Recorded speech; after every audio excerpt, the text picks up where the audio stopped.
Hello and welcome to the Surveyor Podcast with James Baker and John Lever. Two chartered surveyors embarking upon a social media journey, locked in a virtual room with nothing better to do than to discuss everything surveying.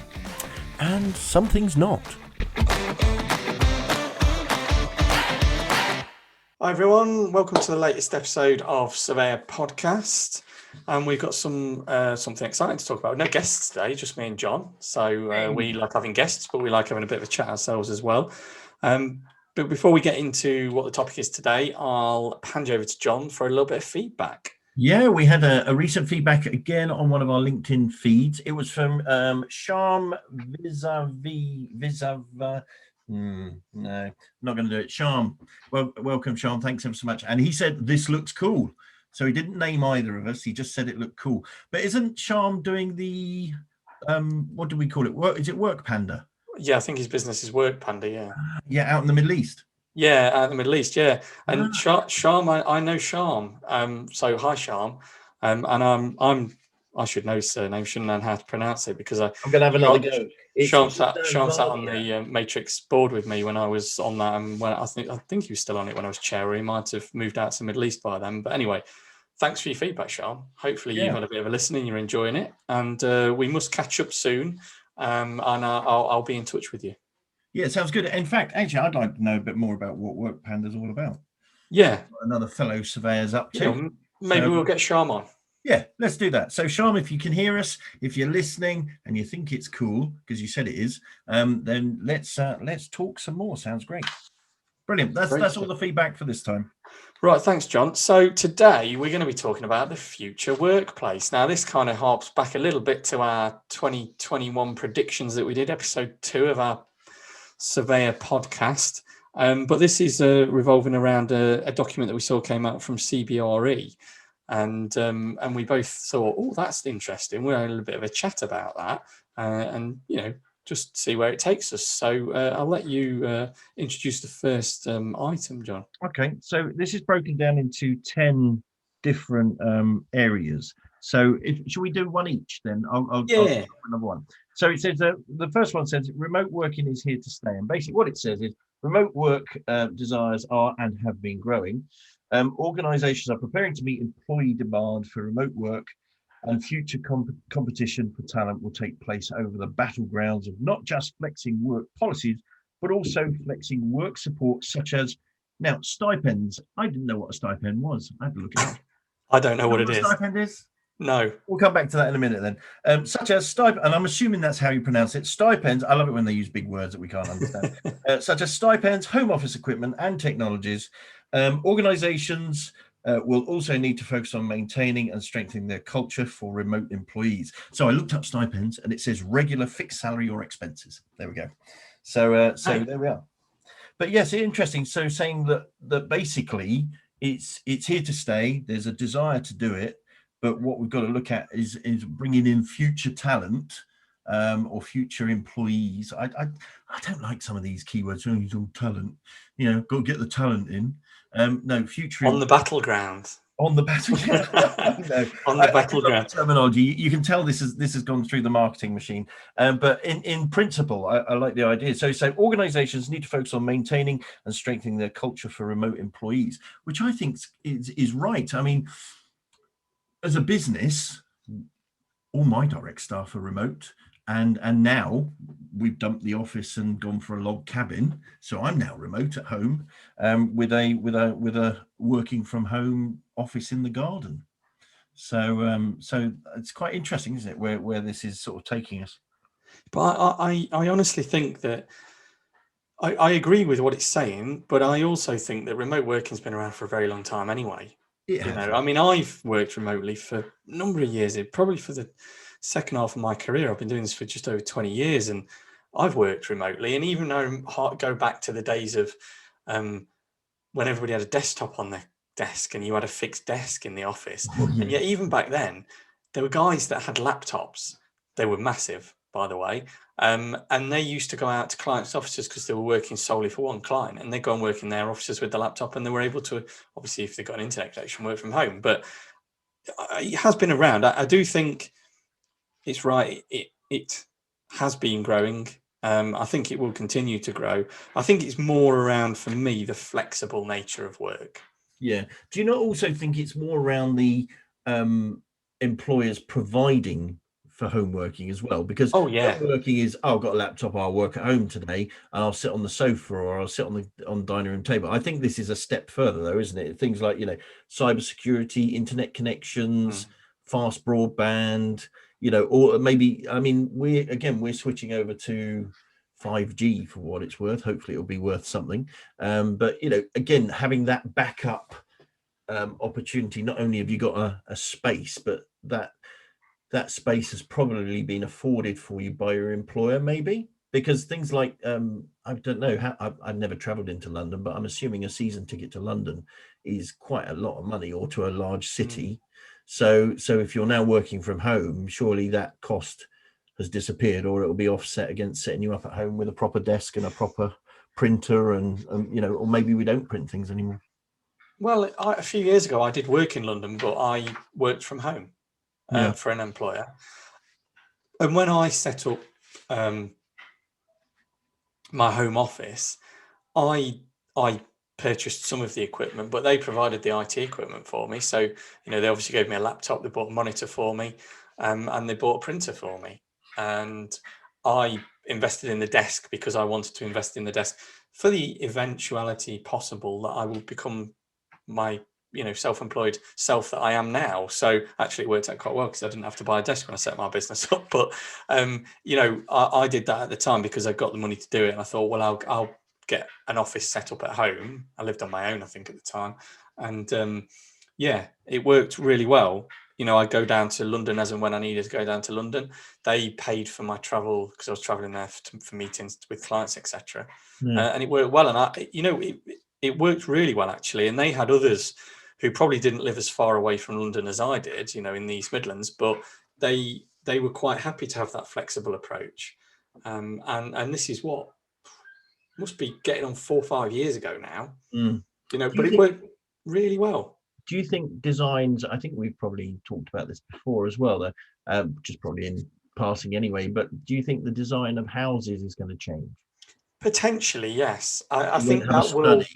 Yeah, I think so. I mean, there was a period probably where, study would be noted on, houses of new build houses and stuff many years back when I was much younger, and they seem to have disappeared. But I do think that they might start to come back again with things that have happened. Yeah, maybe even an option for new build house, probably maybe the larger properties where you might get people. I mean, not that we have much garden space, but an option as part of your new house is not only choosing the tiling in the kitchen, but you can have a log cabin put in the back garden for you ready as well, or wired up. Yeah, well, my current office is a bedroom in my house, and I'll be looking at probably moving in, getting garage converted or something to form an office for me. I mean, I may look at getting an office space in the city as well, in Derby, where I'm based, but that might be a small space or a temporary space or a hot desk or whatever. I'm not sure how that's going to look yet, but yeah, I do think remote working, certainly for the rest of my career, I don't intend to be 5 days a week sat in an office. No, that's interesting. Yeah, okay, so remote work is here to stay, so that's that one. I'll hand over to you for number 2. Yeah, so number 2 is entitled "The Office is Here to Stay Too." Contradicting itself here. Yeah. So it states, the physical office still has a role to play, even in a more mobile future, but it will be designed to support flexibility and choice. Companies will rethink the role of a single HQ in favour of a broader ecosystem of work sites that may include regional offices, co-working spaces, and home to support increasing and ongoing mobility. I'd agree with it, but I do think that's a little bit broad.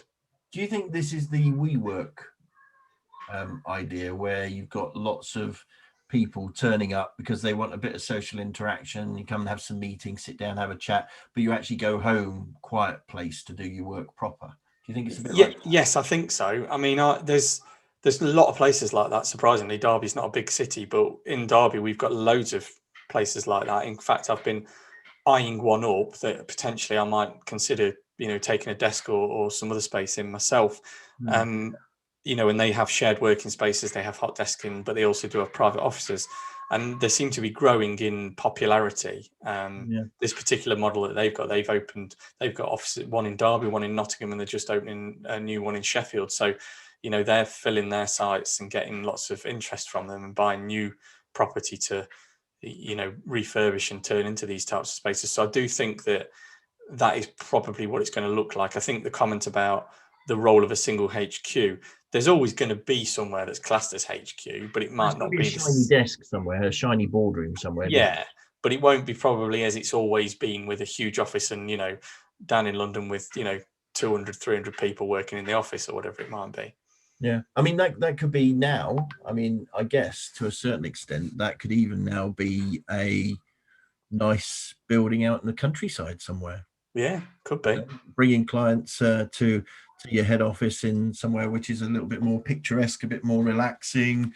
I don't know, just something like that. Now, how far away is this though? Because obviously, given the pandemic and viruses and vaccines, and what I thought about this one, what about virus transfer? What about cleaning regimes? What about hot desking? People are going to be asking these questions now, aren't they, of these spaces? So it's not easy anymore, is it? You can't just have the cleaner pop in, push the hoover around once of an evening, once everyone's gone home. It's going to have to be, in the short term, I think, a lot more full on. Do you think, or not? I don't know. I guess it depends on what happens with the pandemic. It's one of those. It's an interesting. I think the concept. It's interesting how it's just mad how everything's just changed so quickly. And I think the concept of, like you say, putting an office in at home, and I've already mentioned I've put a log cabin in the garden, which is sort of going to be my office. But I've still got in the back of my head that I want to go out every so often to a coffee shop, or I want to, go and sit in a hotel lounge somewhere and work there for a little while, or just a change of scenery. So I can see how this would work. I just think there's I don't know. It's a really difficult one. The concept's there. But what if scaremonger, sort of harbinger of doom, we don't get away from this pandemic? That's for another podcast, John. I know, but it's a thought, isn't it? That could scupper the complete. Let's all stay in the same place and breathe each other's air. We got in the 1900s. We got away from the Spanish flu, so I think we did. Yeah, I suppose so. Yeah. So and even the bubonic plague, John. So I think this isn't going to be a long-term issue in the grand scheme of life. That's on record. You recorded that now, so I'm going to bring you back to that in a year's time. So bring me back to that when we're in lockdown 50. 54, yeah, absolutely. Right, okay, so number 3 was space allocation will favour we space over me space. Ooh, play on words.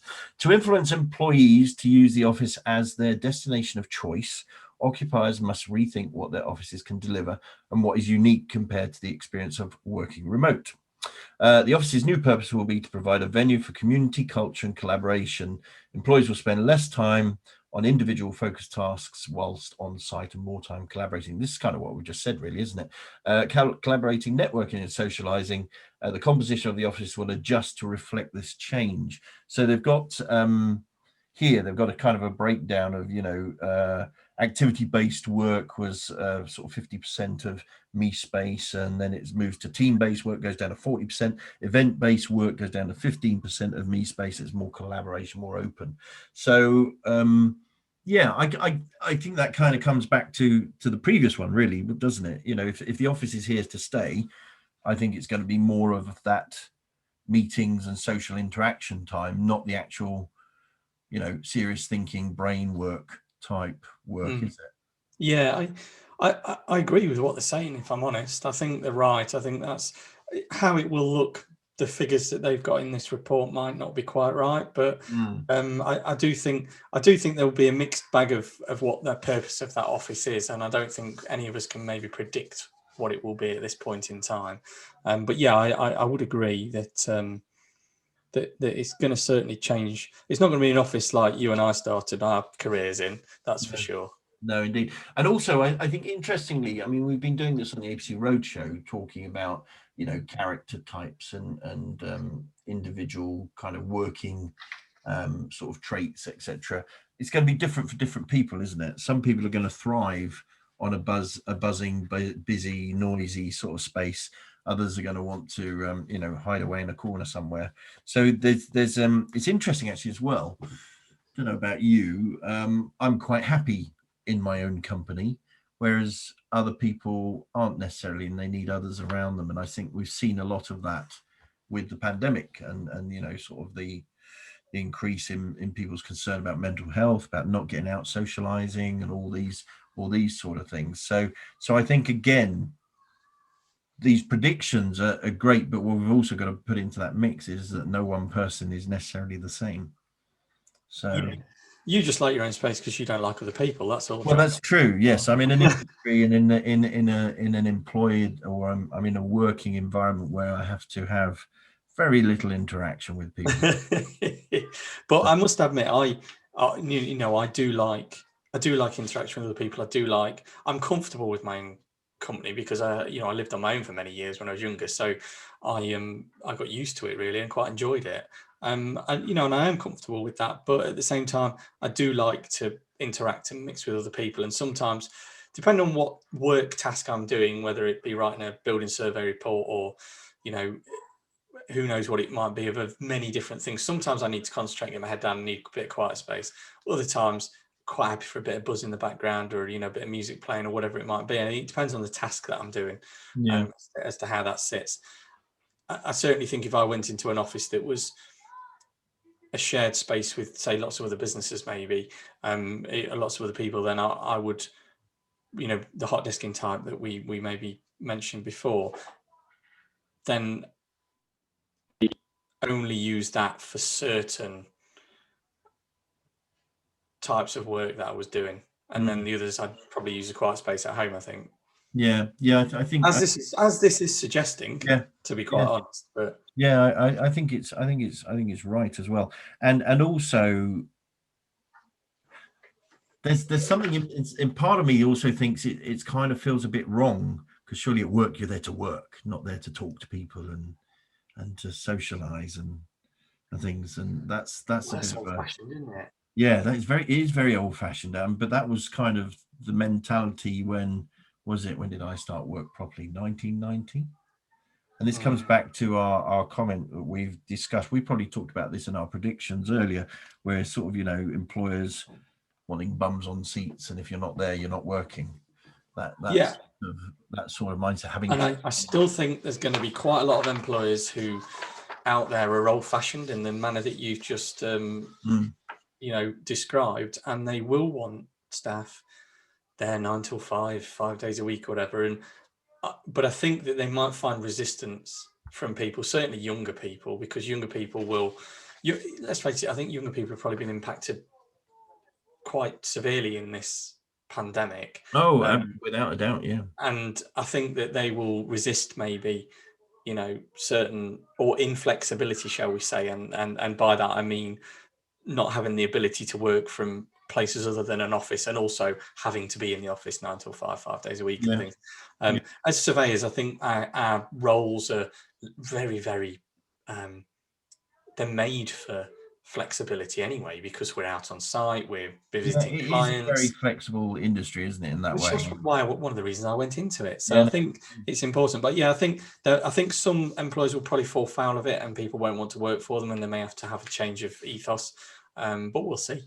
Yeah. Do you think? Here's one for you. Do you think there's a new consultancy bubbling here in the background of coming in and helping companies readjust to the new environment and how they can re-engage with their employees? The new management consultancy. Yeah, that's it. Management consultancy. That was the sort of thinking. There's a new strain to management consultancy here, isn't it? We can help you make your office feel much more relaxing and productive. Anyway, moving on. Moving on.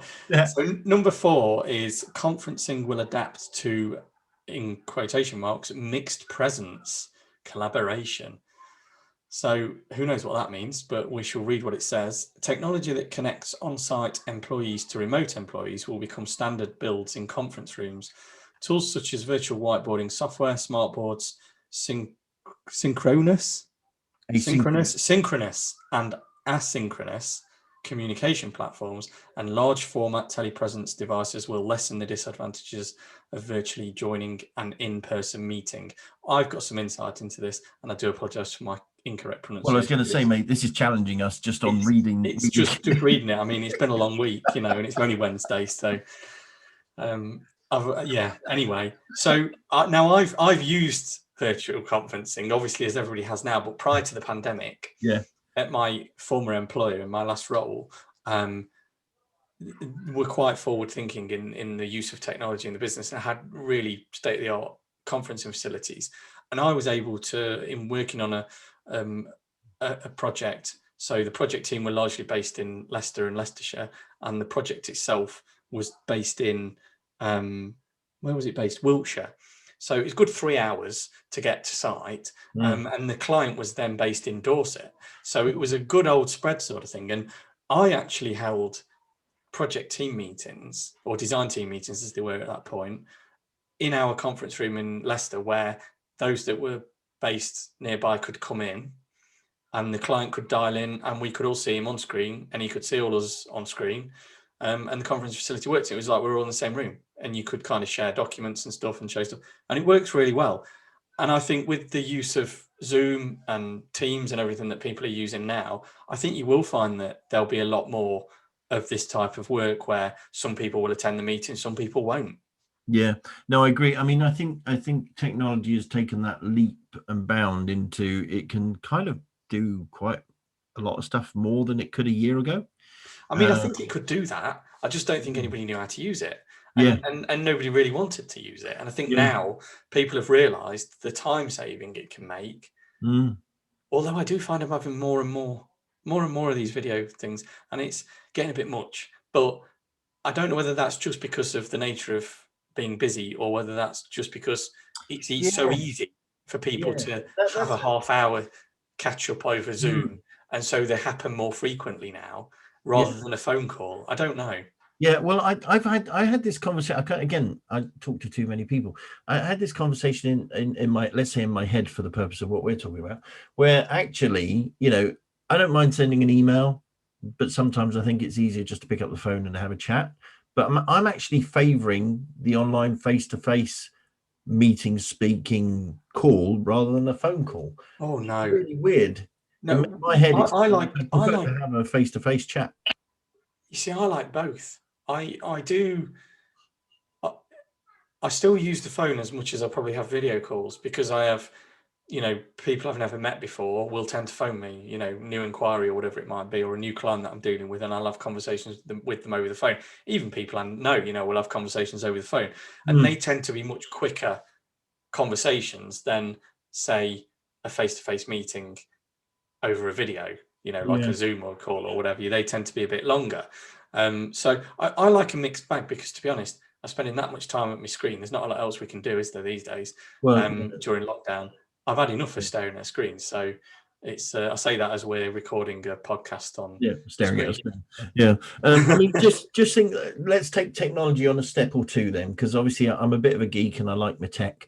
So this could then move into, let's look at the sci-fi movies. So 3D representation of people in a chair, like holograms. Yeah, some sort of holograms were, hologram, look what we can do, and then it's died a death because we moved on to other things. But like 3D TVs. Yeah, exactly. It's all of that sort of stuff. What about the whole virtual reality, stick a headset on, and you are actually sat in that room with those people? Yeah, maybe. Interesting one. Maybe.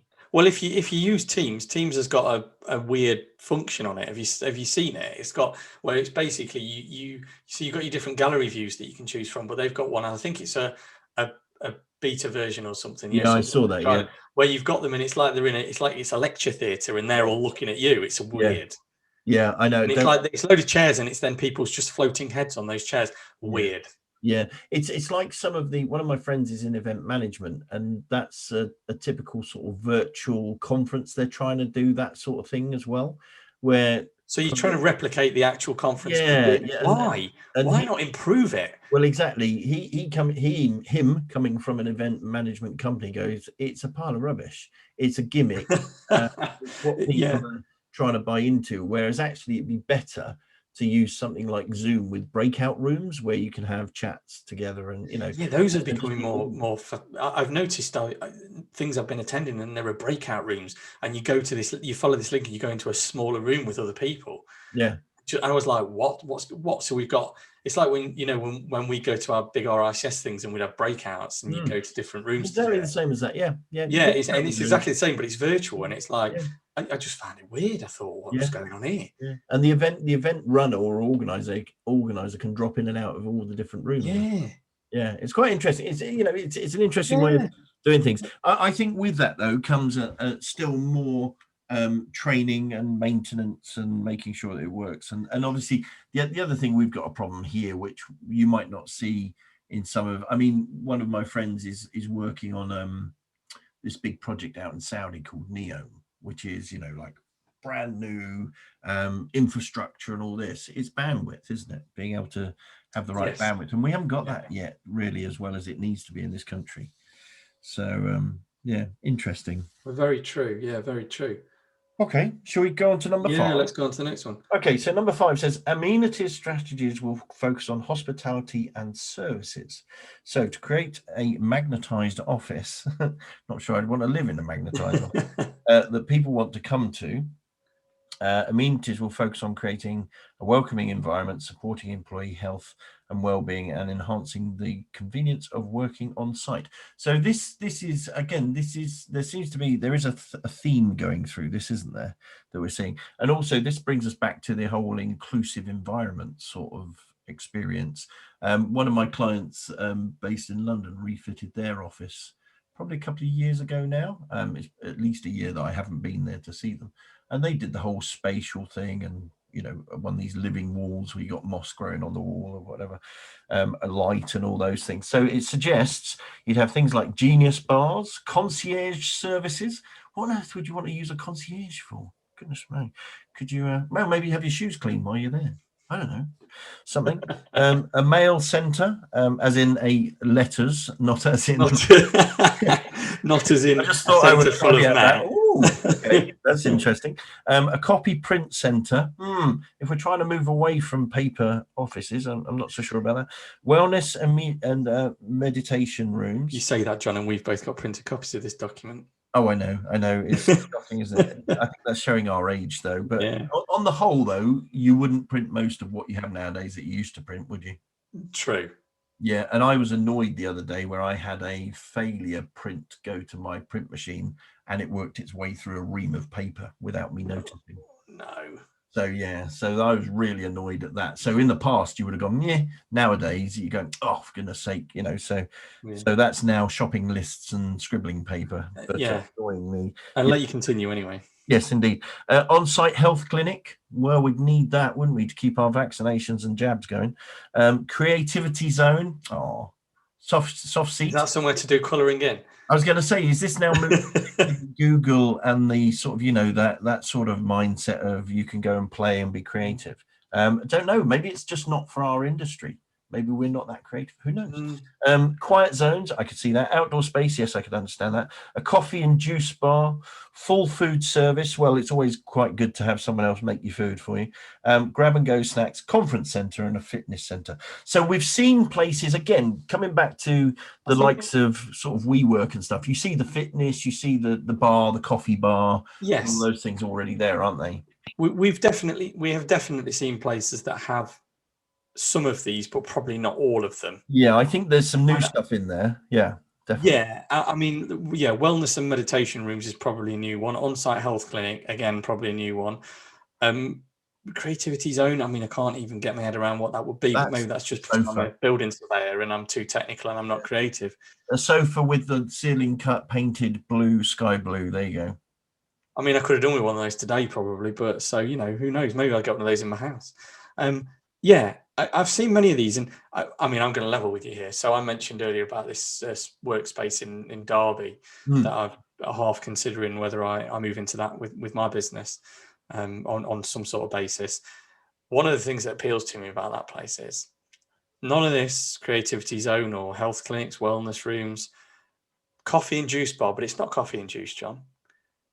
They do have coffee, and it's basically with your membership, as they call it, with having an office space or a desk space or whatever in the place, you get free coffee, barista coffee. There's a barrister there, a barista. They're not a barrister. Offering you legal advice. No, that's not right. Yeah, as well as a coffee. That's right. In addition to that, and this is the thing that really I like the sound of, they've got draft beer. Ah, you see, now all of these things don't appeal to me at all because I don't drink and I don't drink tea or coffee. No. Wasted on me, that one. Coffee and beer are two of my favourite things. So, you know. I could see the incentive, mate. I can see the incentive. The log cabin is being fitted with a fridge. Yeah. Yeah, I can see it there. So so that's interesting, isn't it? So I mean, it's kind of more of what we've already had, adding more to the kind of creative meeting space. But I think you're right. You know, these places where you have a membership and then you can just rock up and have coffee whenever you want it. I think that's absolutely. I like that idea. Well, this one place in Derby is open 24/7 as well. You can just go in. That was a prerequisite for any office that I rented. It had to be accessible 24/7, which is interesting because, I'm not dropping the name in deliberately because if I go there, then I don't want to. I might say to them, "Oh, come on the podcast. We'll have a chat with you and see how you're going and to talk about this and develop on it a bit further." But I do find it quite interesting how it's. I feel like I'm in a nice position really because having just started my business, 5 months ago, I'm now I'm very busy and getting to the point of thinking, well, I probably could do with a fixed office space because I'm spending a lot of time at home, kids, lots of disruptions. My wife's a teacher, she's working at home, and there's just constant disruption, and sometimes it eats into your day and you don't get stuff done. I find myself working at night and things, which I don't mind. Sometimes it's nice to have that, but you don't want it every day of the week. You want to be able to go to the office and probably see other people, So it's interesting. I find it's fascinating, really. But I feel privileged that I'm in a position where I can kind of watch it a little bit for maybe a few months as we start to lockdown eases and we all start to go back over the next few months and the rest of this year and see what actually happens, and then maybe make my move and see where I go. But it's fascinating. Yeah. I mean, I'm already drawn to it, mate, and I'm an hour and a half away from it, so it'd be a long way to commute to go to the office. But I mean, that said, you know what I'm like. I'll work any hours God sends, and sometimes I could be up till 3 a.m. And I have been at when I had my office before, and I'm sure the security there thought I was a bit weird, wandering home just as it's starting to get light. But sometimes it worked really well just to have that space that you could just zone out and crack on with what you wanted to do. Yeah. I do find to this day, I still find myself fresher from about 11 o'clock at night till about 3 a.m. Yeah, you're just weird. You've always been like that. Kind of stuff done. It's bizarre. As long as I've known you, I'm as weird as they get, mate. As weird as they get. Yeah. So, right, it's over to you next. So item 6 then. So into the second half of this now. Desk sharing occupancy strategies will continue to grow in popularity. I think that's right, and there's a bit more detail here. Free address occupancy strategies that entail desk sharing with enhanced cleaning protocols to support health and safety are an increasingly attractive solution for occupiers that wish to optimize office utilization in a more mobile future world. Larger occupiers will experiment with desk reservation systems to facilitate the transition. I mean, I think that's already happening. And I think that's been the wheels of motion into that kind of model have been happening for a while now. Isn't that Regis? That it is, and it's also lots of others, but a lot of the big consultancies in our world have had hot desk policies for a number of years now. Nobody has a fixed desk. Personally, I like having my own desk and my own space. I'm not a very good person at clear desk policies anyway. No, I'd have to just chuck it all in a box every day and have to get it all out again. I just couldn't do it. And my desk, like my brain, it's all over the place, I think. So so there's an interesting little stat at the bottom here as well, which is a little bar graph, a percentage of organizations anticipating a more shared environment. So pre-COVID, that was 43%, so less than half. In June 2020, that was up to 59%. And in September 2020, that was as high as 83%. So the vast majority of organisations are anticipating that is going to be the model from now on. Yeah, I mean, that's quite incredible climb from March or probably early part of 2020, whenever that survey was done, to September. You know, that's in the space of probably 6 to 8 months. That's a massive climb, isn't it? It's over half again. Now, just this thing where it says free address occupancy strategies entailing desk sharing with enhanced cleaning protocols. I have to say, mate, I've got COVID on the brain at the moment. So I'm sitting there going, okay, enhanced cleaning protocols. Would you also have a enhanced, if you've got a bit of a sniffle, don't come to the office policy, or an enhanced, when you walk through the door, we're going to take your temperature policy, or, you know, stay away policies if you're unwell or whatever. I don't know. I mean, you know, we're on pandemic at the moment. This could go into. I don't think it will be like that. I do think. I think all you'll see is and this is a wild prediction, I guess, but I think all you'll see off the back of the pandemic is that you won't get people checking temperatures and things, because once everybody's vaccinated, assuming that works, assuming the figures of, you know, infection rates and things like that are low and drop, and they're at levels that flu or other such, you know, viruses exist, then I don't think it's going to become an issue, and people will forget. People have short memories. Yeah. And I think all you'll see is maybe a throwback is you and I have been to China. Now, they've had, in that part of the world, they've had issues with these types of viruses before, you know, bird flu, etc. And you and I have seen, if you've got a sniffle in China, you wear a face mask to stop you spreading it to other people. That was strange when we were there, didn't we? Yeah, because you think, are they worried about pollution, or are they worried about me? Are they thinking I'm going to give them something? People who have the illness are the ones who are wearing it, not the others. Exactly. And that's what it is over there. People who have a bit of a cold or something, they are the ones that wear the mask when they're out in public. Yeah. I mean, obviously, we're very different in the Western world, but so I don't think it would ever be to the same extent. But I'd imagine there will be people who will wear masks. Yeah, you know? yeah, it's interesting. I mean, I guess I don't know. Is it just me being a grumpy old git? Yes. Getting old, I'm the only kind of income provider for our family, so I suppose I'm a little bit more focused, a bit more cautious from that perspective. But I don't know, I just think, you know, and it's the day someone says to me, could you come to our office for that meeting, I'm going to sit there and go, I'm not sure I can. I don't know, it's just weird. Just weird.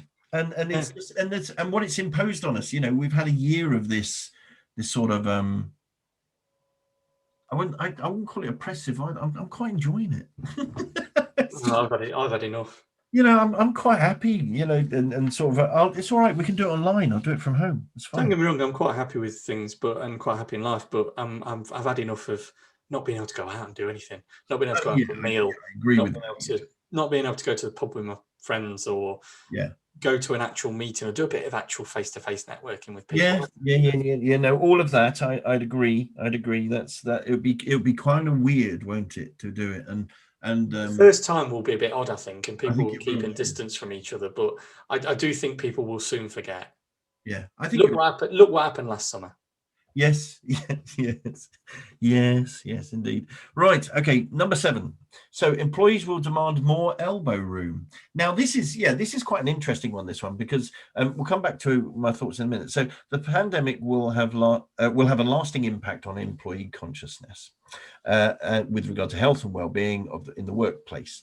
Beyond requirements for physical distancing, workstations and conference rooms will continue to be reconfigured to allow for greater separation between employees. Occupiers will not necessarily need to buy new, larger furniture standards. I didn't read that very well, did I? Occupiers will not necessarily need to buy new, larger furniture standards, though. No, that doesn't read right. I can't read that, mate. Do you want to have a go at that sentence? Occupiers will not necessarily need to buy new, larger furniture standards, though.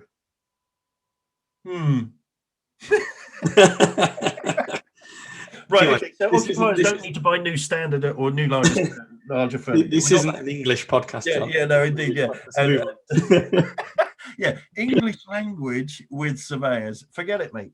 Most will address these concerns via neighbourhood planning and circulation. Oh, that's interesting how they've termed that neighborhood planning. Yeah, so it's I think we're talking internal in the office space, neighbor to neighbor. We are, but that's quite a broad term, neighborhood. I love the fact that they've used the American spelling of neighborhood as yes, well. I do, and maybe this document that was created overseas, but yes, I had real trouble with that sentence, and yes, okay, you did. So it's got here 2 little pictures. So you got a current one where three.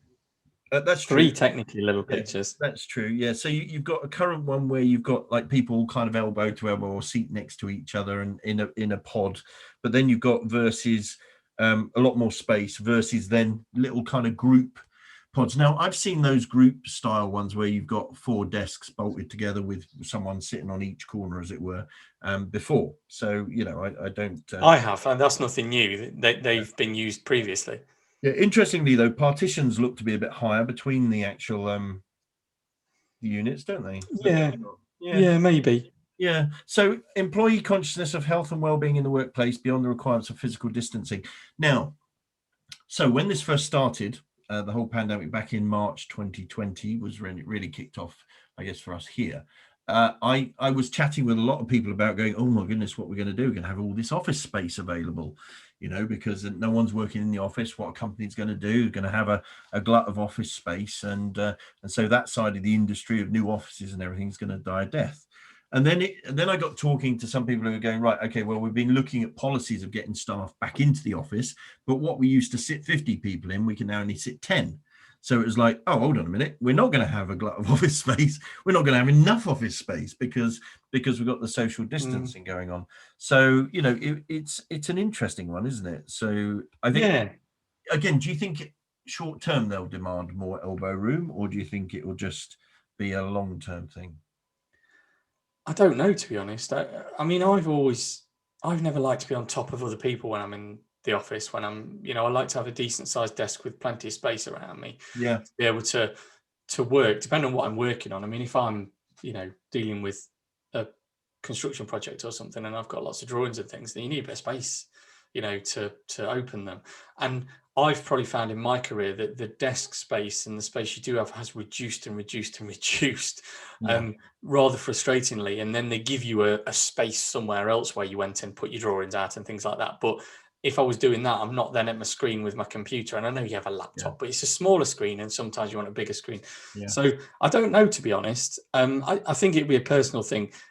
I think by nature of everything else that's in this document, the suggestion is that if this is what people really want and there's going to be a lot more flexibility, then there will be less people in the office at any one time anyway.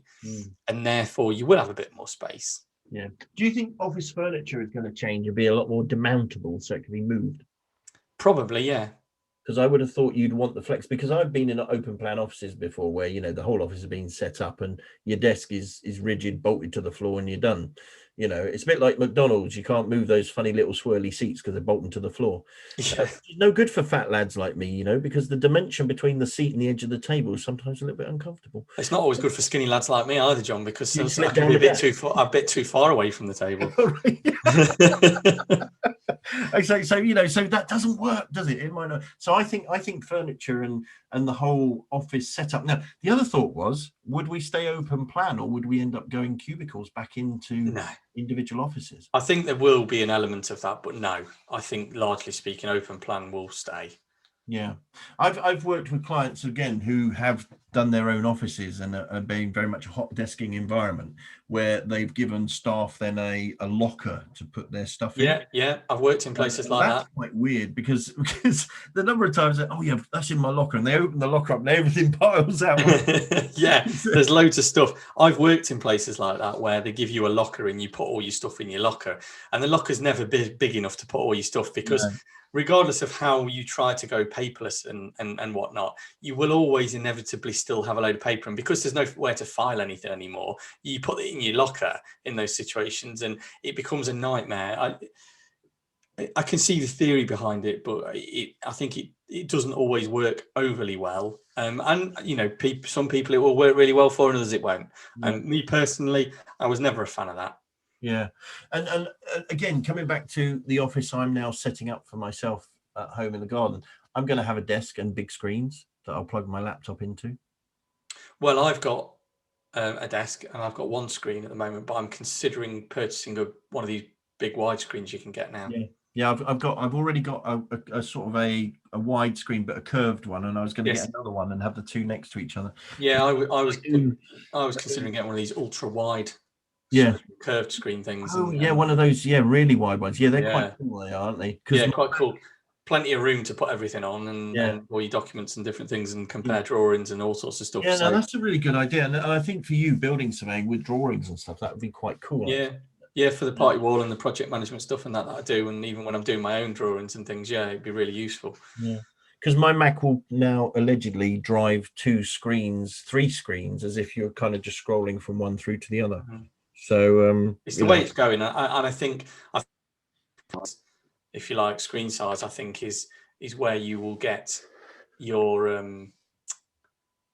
is where you move away from paper, because you don't need to print it because you can have everything in front of you. No, I agree. Because where I do, I sometimes have that, and I'll have my iPad at the side as well. So like when I'm doing building survey reports at the moment, I'll have the photographs on my iPad so I can view those, and then I've got my report that I'm writing on the screen in front and my notes on my desk. So my notes are all paper notes at the moment, because I do that on site just because that's the way I'm doing it at the moment, and I may move away from that. But then I'll have my so I've got 2 items on my desk and then the reports on my screen, but then I've got 2 separate screens with 2 things on. It would be ideal if I could fit them both on the same screen, but my screen's probably not big enough at the moment to do that. Yeah. Well, it is. I've had it before. It is big enough, but I just don't think it's big enough. Yeah, I've had it before. I've got the laptop screen and then I've got a bigger screen, and that doesn't work either, because you need 2 screens. No. Oh, no, they've got to be the same size. Yeah. Or the OCD part of me, they've got to be the same size. I know. I didn't enjoy it at all. I mean, even if they're not the same brand, I have a little bit of a panic. Well, I should at this point confess, as I'm designing the layout of the new office, I am looking for one exactly the same as the screen I've already got, so that they are exactly the same with the same little orange light. I know, I'm sorry. We are self-confessed OCD. I'm exactly the same, John. Yeah. Bit OCD, it's the surveyors in us. I've got a big 60-inch TV that I had in the office as well, which is going in the new office, would be great. And I did try using it as a screen, but that was too big. And it was a bit overpowering because I had it up close. And it was just too much. I couldn't cope with that. So there we are. Anyway. Yeah, well, I do. So anyway, we digress. Yeah, so should we move on? Very important. Yes, I think it's right. There's going to be more space. Yes, agreed. So moving on then, number 8, healthy building design and operation will take center stage. Difficult to argue with. COVID-19 has underscored the connection between buildings and wellness. As landlords and employees, what is it? I'm almost missing a word there. As landlords and employees, I've got compete on mine. Compete. I'm missing the Pete of compete. It's not printed very well for some reason. It's because it's like anyway. So I'll start again. As landlords and employees compete for tenants and employees respectively, differentiated workplace environments will be those that innovate in the field of well-being in the workplace and address a broad spectrum of health beyond just the physical. So then there's like a pie chart, and it talks about occupational, social, environmental, physical, and intellectual, and splits them out there all around a centre of well-being. Do you remember back in the day, and this was much early, probably, I don't know if I was at university or when I was in the early part of my career, the term was being thrown around about building sickness. Oh yeah, sick building syndrome. Sick building syndrome. Yeah. You can open a window. Yeah, and it was, and that was to do with obviously the workplace was changing and it was becoming air conditioned, etc. And it was causing, and the air conditioning whistling at that high pitch of noise that really basically turned you into. So is this not just a modern version of that? But it's got an apple in it, so you're all right.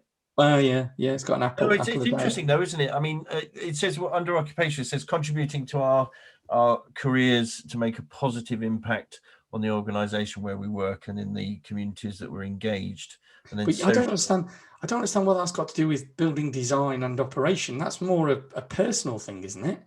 Well, yeah, I think there's the thought police on this, kind of thinking about how you can, I guess to a certain extent, ingrain our social and sort of ambiance into these sort of environments. So, it's like home from home. Do you think? I don't know. I don't know. There's a lot again to be said under the sort of inclusive environments piece here. I mean, inclusivity, again, one of my little bugbears is everyone keeps thinking it's gender, and it's not. It's the whole gambit of of how people feel in space. You've got some individuals who can't do big open space, you've got others who don't like confinement. So there's many different things that inclusivity will look at, and color schemes and all these sort of things. So I think when you look at the physical, you're supporting good health, awareness, and vitality. So are we saying, you're kind of trying to give that nurturing and promotion, which I'm not very good of exercise and so are you going to be putting gym equipment, or are you going to be providing, or even just the use of color? What color are you using that would suggest calm and pleasantness rather than aggression and things like that? So it'd be interesting. I don't know where I sit on this one, if I'm honest. I mean, it feels like it's saying a lot, but not saying a lot. Yeah. I think it's so broad ranging. I don't think it's really, I don't think I have an opinion on it. I think it's just an added thing onto lots of other things that we've covered so far, that the workplace will change in some way, shape or form. And well-being and health are key, aren't they? Mental health's crucial at the moment for the vast majority of the population. So there may be different things in there that can improve those types of things with building design and layouts and spaces and how they're used and stuff. But I don't really know what that's going to look like. I had a really interesting site visit probably a couple of years ago now. It was Network Rail's new offices in Milton Keynes, and they've got it's like 5 or 6 offices, but all in one place.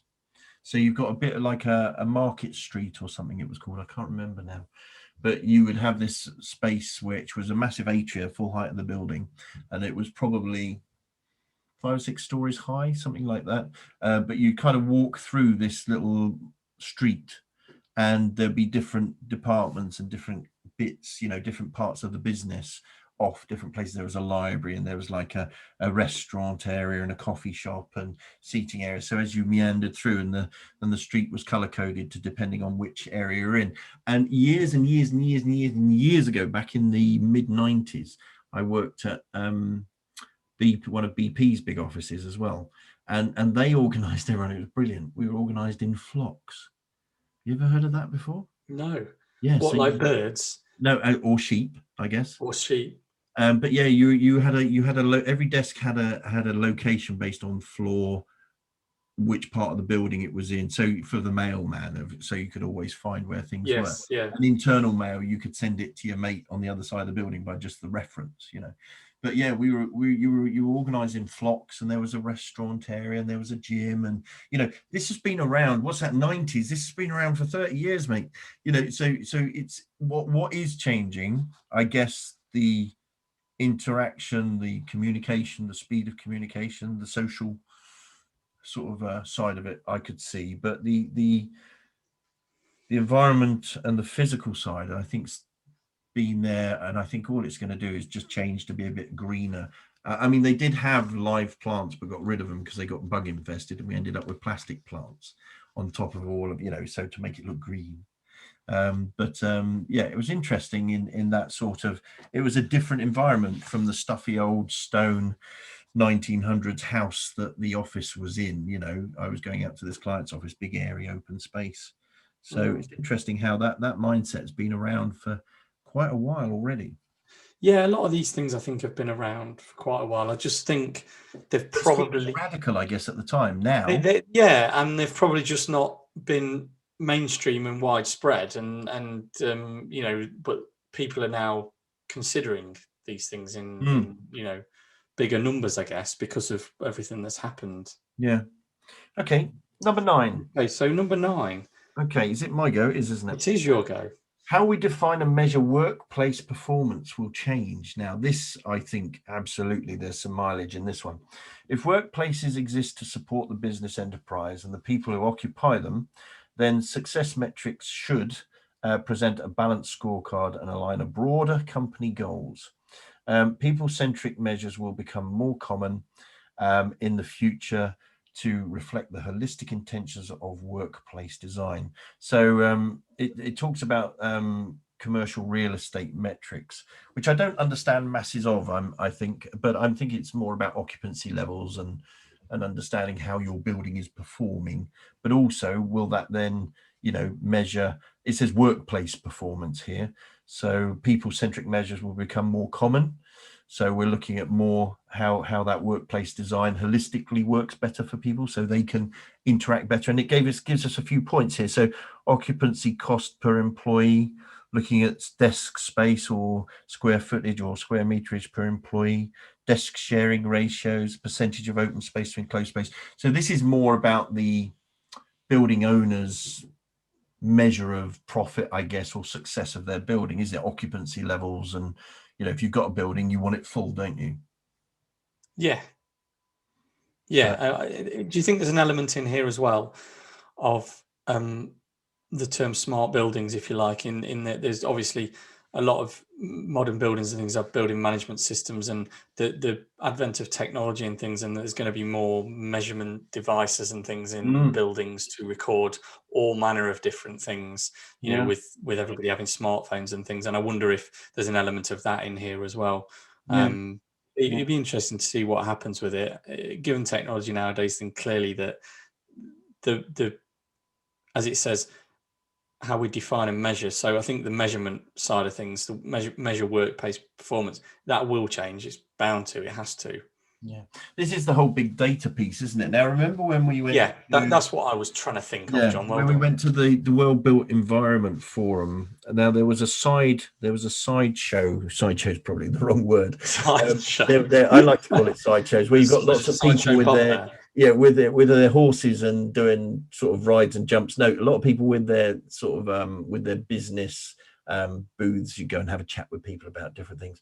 And this would have been back 2018, so a few years ago now, where there was a company there promoting, like these, what they called,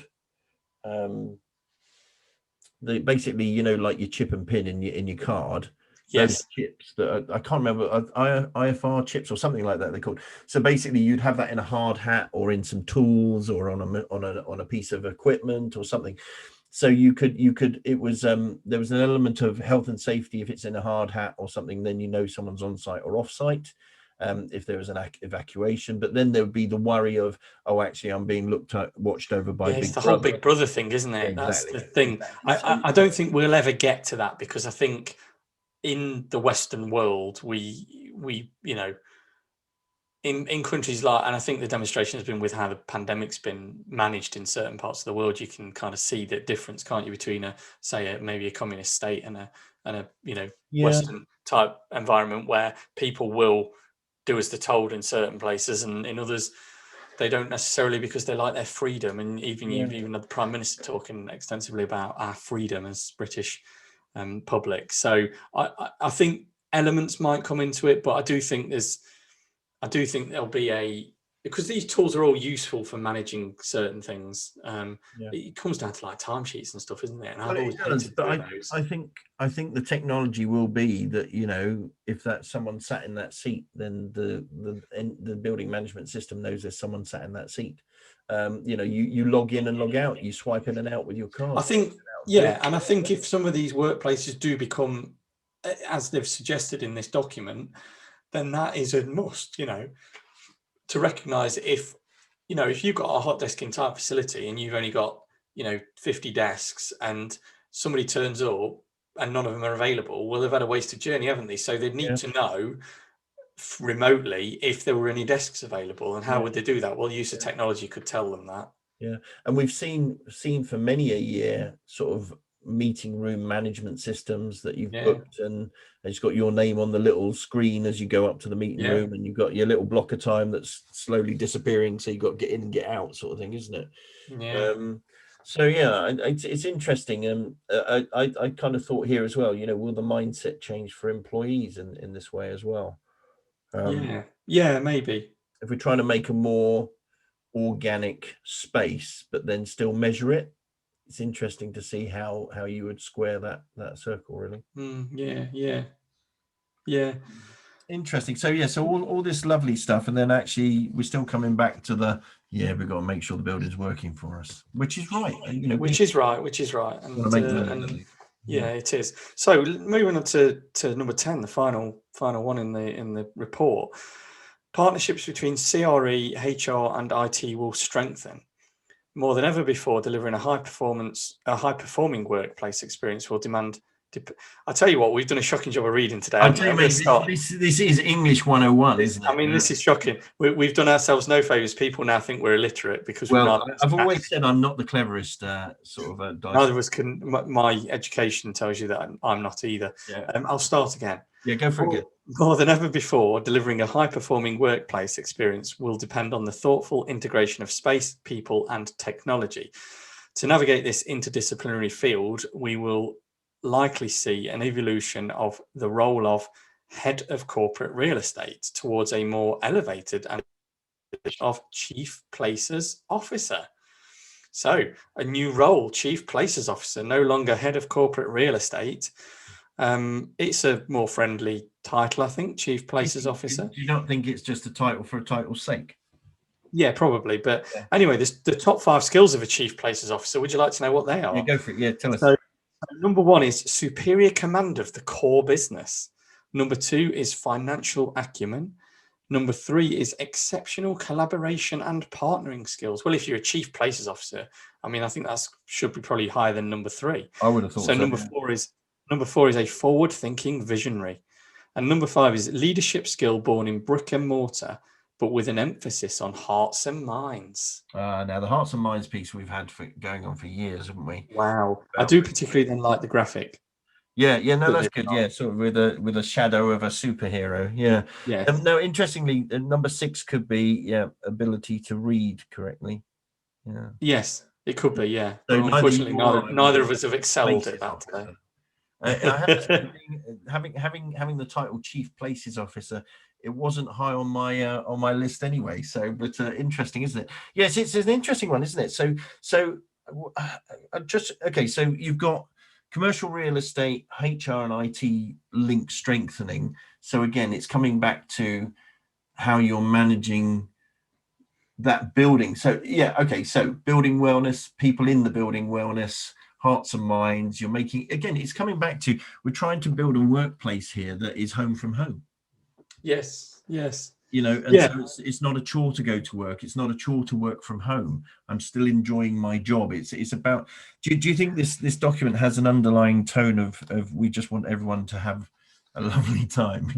Well, the thing is, rubbish year. But isn't it that thing of a full integration between it's almost people, you'll get people who say, well, I want to separate my work and my home life. Yeah. And this is very much looking at a future that it's a full integration of work and home life being the same thing. Yeah. And working around. You and I, obviously, working at home and doing what we do, and almost everybody at the moment who's working from home, but certainly our businesses are probably in that sort of line where it is a full integration. We both enjoy what we do, and it really is I like to have a separation, between the two. I enjoy my job, I enjoy what I do. So to some extent, why shouldn't that be part of my life? Yeah, absolutely. I mean, if I look back over the 20 years that I've been running Deliver, Deliver has been part of my whole family life, and it's one's driven the other and the other's driven the other, if that makes sense. Yeah. The business has provided for us, and we can do what we want because we've got the business, if that makes sense. Yeah. So, but I think this is moving to a full integration, really. Well, not full integration, because there's still going to be an office that people go to, so there's that separation there, I guess. But it's more to the point that, and I think we've been moving this way with the organizations like Google and Facebook and things, with the youngsters that they employ and the way that their office spaces work and things. And there's been talk for years now of people wanting to live in the same building as they work. They might have an office in there and stuff. Do you remember when we went to Shanghai and the Shanghai Tower? Every floor was a marketplace because you weren't actually expected to leave the building. Yes, that's right. It was very much. There was floors, wasn't it? Something like that. Well, yeah, the capacity was 30,000 people, I believe. Yeah, 126 floors. So you had a market. No, it was 120. Yeah. It was 126 floors of usable space and 129, I think, in total. Yeah. But that was like plants and stuff. And the idea of having that every 15th floor was like a shopping mall and stuff and restaurants. Yeah, and atriums and all sorts in there, didn't they? You didn't go any further. You didn't have to go all the way to the bottom to get your lunch or anything. You just went up or down 15 floors and you were at a space. You could. It's an interesting, concept, and then also residential as well as commercial, as well as retail. We're all in the same building. It's mixed, isn't it? I think it's a bigger thing than the workplace, really, isn't it? It's a wider social thing, but it's also how buildings and the built environment interacts with that. And it is a case of do we think that we're not going to have the discussion or debate now, but is it people moving back towards city living, which seems to be a trend anyway? Yeah, I mean, I grew up with comics, and if you for those listeners out there, if anyone was into their 2000 AD Mega City 1, where you had big tower blocks and they were like 30, 40, 50, 60,000 people all in a big tower block. Now, where have we seen that? Is it out in Singapore where they're making sort of like you have gardens and walkways up? Yeah.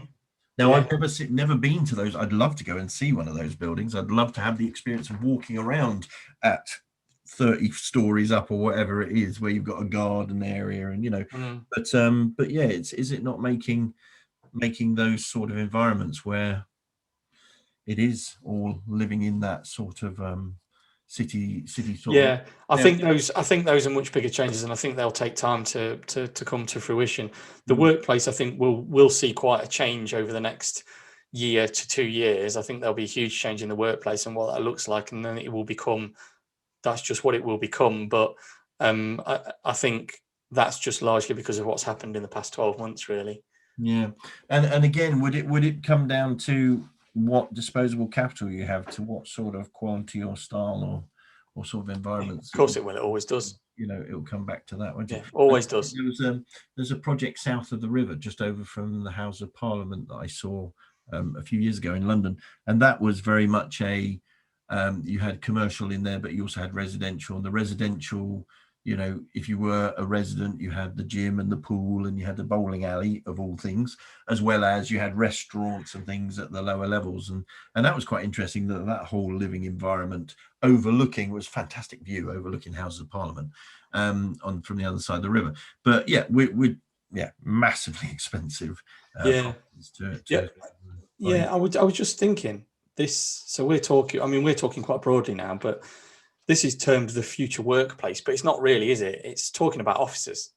It is, and to be fair, there's a little bit of future stuff, but it's, by my own sort of admission, it's been 30 years. I've already experienced some of this 30 years ago. Yeah, I think it's just the point that it will become more widespread. It will become more common. Some of these things, a lot of these things will become more common. I personally think that has been happening. Having worked in London, having worked at, in the Midlands in my career, I was quite stunned when I first went down to London. Office spaces down there were a completely different environment. They were a completely different way of working to how they were, up here. And I've seen more and more of that change happening up here now to fall in line. There's still a struggle with it, because that's probably not, the way of life is a bit different, isn't it? And the public transport, etc., isn't as good outside of London as it is in London. In effect, that most people in London don't drive, so you don't do that outside of kind of area, because you can't. Yeah, I mean, I've never had a job where I've had to commute into London and work in London. I've had lots of clients that I've worked with, and obviously seen their offices, and in all of the big cities around the UK and internationally as well. Been very fortunate to have experiences of that, and it's interesting. It's I think you still have to have a mindset to want to work in that sort of environment. I do, because I personally live in the countryside, because I like having that fresh air and cleanish, sort of experience and environment. So no, interesting. Something that might be quite narrow-minded that's just come to my head, but you do question with everything that's happened and documents like this and suggestions of change and what we are now seeing. Is HS2 a complete waste of money? And that's a good point to end on, and a conversation for another day. So no, I thought that was really interesting, mate. That's quite interesting document. Good to have a bit of a chat about it. Yeah, and anybody. Yeah, if anybody's listened to it and has their own thoughts and stuff and disagrees with us, or thinks we didn't maybe pick up on things that we should have done, just leave us some feedback on the website, please do. Yeah, servpod.com. You could go there and there's a feedback form on there, and you can rant to your heart's content. Tell us what you think. Currently, not a lot of people have, so there's a challenge for everyone. So shall we wrap it up there? I think done. I think so. As in all good traditions, it's wash your hands, wash your face, and don't lick any strangers. Yeah, no, absolutely. So look forward to the next time, and see you again soon. Yeah, see you again soon. Cheers. Take care. Bye. Hello there, and thank you for joining us for our latest episode of the Surveyor Podcast. We hope you enjoyed listening to it as much as we enjoyed making it. Don't forget to subscribe at all your favourite podcast providers: Apple, Google, Spotify, iHeartRadio, and so on. Also on Twitter and Instagram at SurvPod, that's SURVPOD. You can also get us on YouTube. Click the subscribe button, and don't forget to click the little bell. It tells you when we post our latest content, and on our webpage, survpod.com. Don't forget to leave us your reviews, comments, suggestions, and of course any questions. And finally, if you want to come along, join us at a future episode of the Surveyor Podcast, send us an email to survpod@gmail.com. If you like what you see and hear, tell your friends. Let's put surveying on the map. Stay safe, wash your hands, and don't lick any strangers. Bye-bye for now. The Surveyor Podcast is a copyright Deliver and Invise Limited production. We suggest you come up with your own ideas and not copy ours. Thank you. Catch you again soon. Bye-bye.